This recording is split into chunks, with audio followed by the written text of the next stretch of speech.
In fact, sa Exodus chapter 10, verse 21 pababa, nagkaroon po ng 3 days darkness sa Egypt.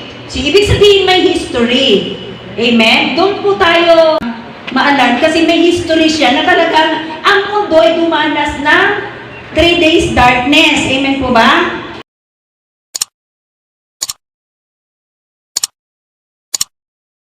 Palakpakan po natin si Lord. Ipapaalam ko lang po sa ating lahat, yung po aking chinat po sa GC, yung po sa April 8, nawa, hindi totoo po yun. Sa April 8, ay magkaroon po ng 3 to 5 days na total eclipse. No? The sun will not shine, the moon will not shine, kasi po according to science, sa mga scientists na ang mundo to po iikot at meron po sa kanyang pag-ikot merong parang haharang sa kanya, no? Merong haharang para maharangan yung buwan at saka araw. So, hindi ko po sinasabing mangyari yon. Hindi ko rin po sinasabing hindi mangyari. Kasi po nakasaad siya sa Bible. In fact, sa Exodus chapter 10, verse 21 pababa, nagkaroon po ng 3 days darkness sa Egypt. So, ibig sabihin may history. Amen? Doon po tayo maalan kasi may history siya na talagang ang mundo ay dumanas ng 3 days darkness. Amen po ba? Okay. Ngayon, bakit yun sa science meron siyang sariling explanation. Amen? Yun po yun, yung iikot ang mundo at merong haharang sa sun at moon para hindi magliwanag, hindi magkapagbigay ng liwanag sa earth. Ngayon, explanation po yun ng science. Pero sa Bible, kung titingnan po natin history, kung bakit nagkaroon ng darkness sa Egypt, yun po ay salot. Salot ng kadiliman. Kahit basahin niyo po, salot ng kadiliman. Nagpadala po ng 3 days darkness ang Diyos. Siyempre, ang science may sariling yan, explanation. Pero, as a biblical woman and man of God, yun, salot po yan. Amen? Pangalawa, it was prophesied. Sa Acts chapter 2, 17 pababa, specifically yung verse 20, kung hindi ako nagkamali, magkakaroon ng dilim ang araw. Magkaroon ng kadiliman ng araw. So, ibig sabihin, talagang merong ganyan sa Biblia. Amen po ba? Ibig sabihin, kailangan kasi tayo magiging matalino. Okay. Ngayon, because we are now in the last days, in the last of the days, kasi sa huling panahon, di ba? Ito, palatandaan, kaya nasa huling panahon na tayo. Ako, babae mismo, isang palatandaan. Nasa huling panahon na tayo na nagpapahayag ang babae. Nangangaral ang babae. Amen po ba? So, isang palatandaan ako. Mga babae talaga. Okay? So, mga kabataan, mag-prophesy, di ba? Kaya may mga kabataan kayo nagpa-prophecy, di ba? Okay. Tapos yung mga katandaan, sa Acts chapter 2 po yan, makakita sila ng mga visions, mga panghitain, makakita po sila ng mga sa panaginip. So, ibig sabihin, tapos ang mga kabataan ay magpapahayag. Amen? So, ibig sabihin po, ibig sabihin ko mga kapatid, mangyari man ito o hindi, kailangan tayong lahat ay prepared. Amen? Kagaya po na sinabi ko sa GC na preparing like the coming of Jesus Christ. Amen? Siyempre, ito pwedeng namang hindi talaga mangyari din kasi ibinalita na po na magkaroon ng eclipse pero hindi naman po siya nangyari. Pero ibig sabihin ng matatalino like po yung 5 virgins, di ba? Nagbaon-baon sila para hindi maubusan ng langis. Ganon dapat tayo, di ba? Pag may balita, kailangan matalino.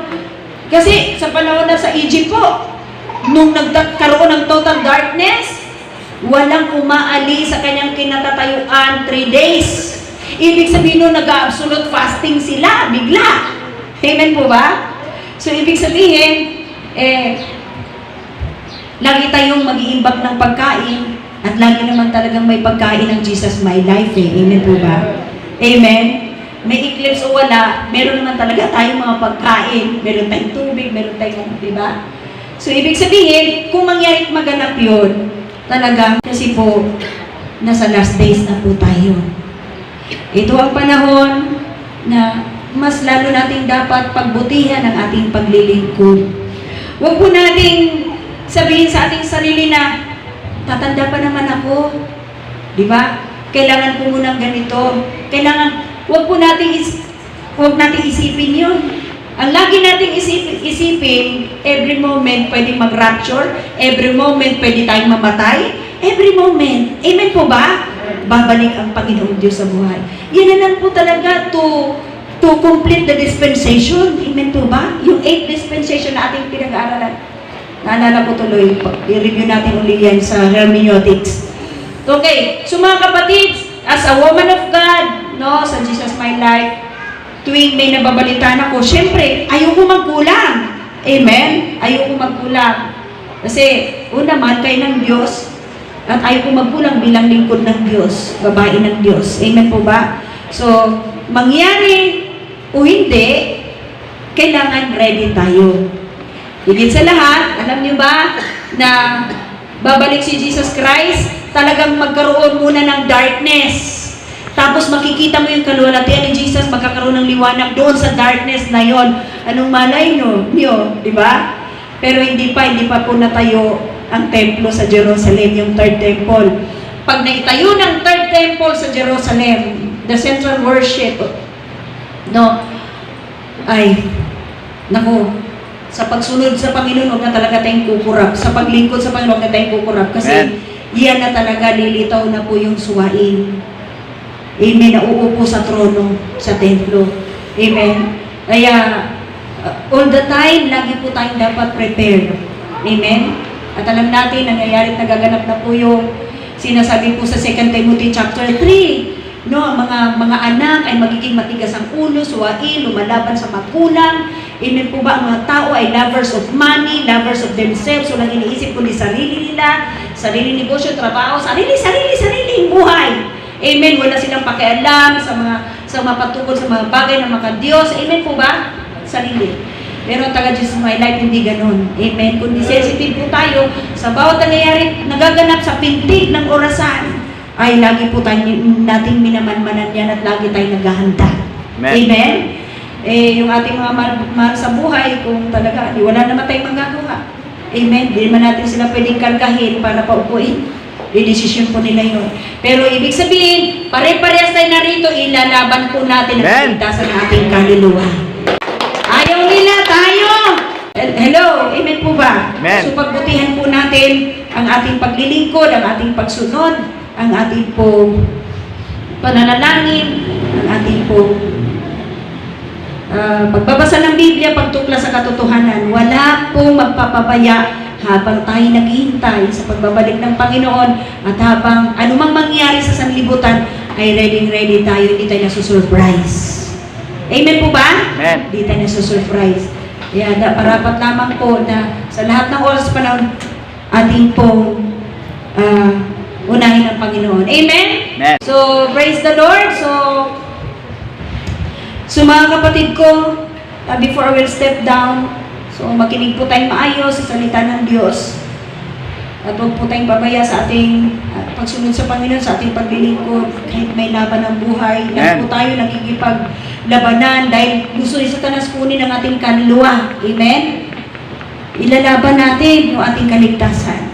Amen? Kung ano-ano mga ginagawa ni Satanas, pero huwag tayong pumayag. Kalabitin ng katabi mo, huwag kang pumayag. Pumayag. Amen? Huwag tayong pumayag. Na tayo po ay bubulihin ni Satan. Palakpakan po natin ang Diyos sa buhay.